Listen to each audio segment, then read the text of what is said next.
সুদের ফলাফল হলো নিঃস্ব। আমি আব্দুর রাজ্জাক বিন ইউসুফ অত্র হাদিস এবং কোরআন মাজিদের আয়াত পেশ করার পরে বলি, যারা সুদ খায় তাদেরকে একদিন ভিক্ষা করে খেতে হবে, আজ হোক আর কাল হোক। হয় সেই ভিক্ষা করবে, না হয় তার ছেলে করবে, না হয় তার নাতি পোতা করবে, কেউ না কেউ করবে। সুদের টাকা থাকবে না, এ কথাই ঠিক। আজ হোক আর কাল হোক, সুদের ফলাফল হলো নিঃস্ব হওয়া, ভিক্ষা করে খাওয়া। সম্মানিত দিনী ভাই বোন, সুদের অবস্থাটা আমার ওইভাবে জানা ছিল না। আব্দুল্লাহ একদিন বক্তব্যে বলছে, তখন আমি বুঝলাম ও এইভাবে সুদ।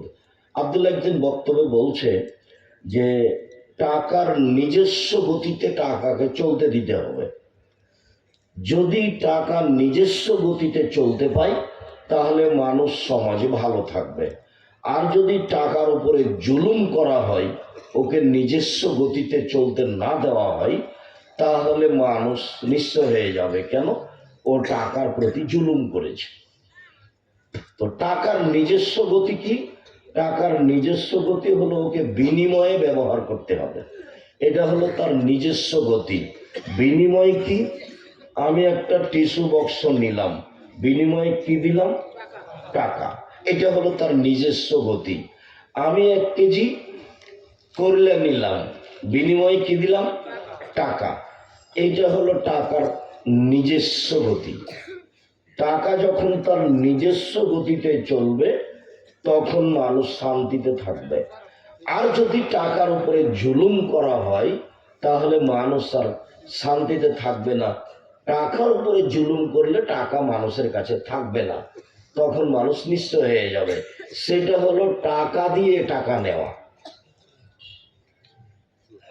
বোঝা গেল না? সুদ। সেটা হলো টাকা 100 দিয়ে 120টা নেওয়া, 5000 দিয়ে 5500 নেওয়া। তো টাকা দিয়ে যখন টাকা নেওয়া হবে তখন টাকার উপরে কি করা হবে? জুলুম করা হবে। তখন টাকার মানুষের কাছে থাকতে পারবে না। তখন দেখা যাবে যে 2-1টা লোক দেশে ধনী হয়ে গেছে, বাকিগুলি নিঃস্ব হয়ে গেছে। দেখা যাবে পৃথিবীতে 2-1টা দেশ ধনী হয়ে গেছে, বাকি দেশগুলি দেউলিয়া হয়ে গেছে।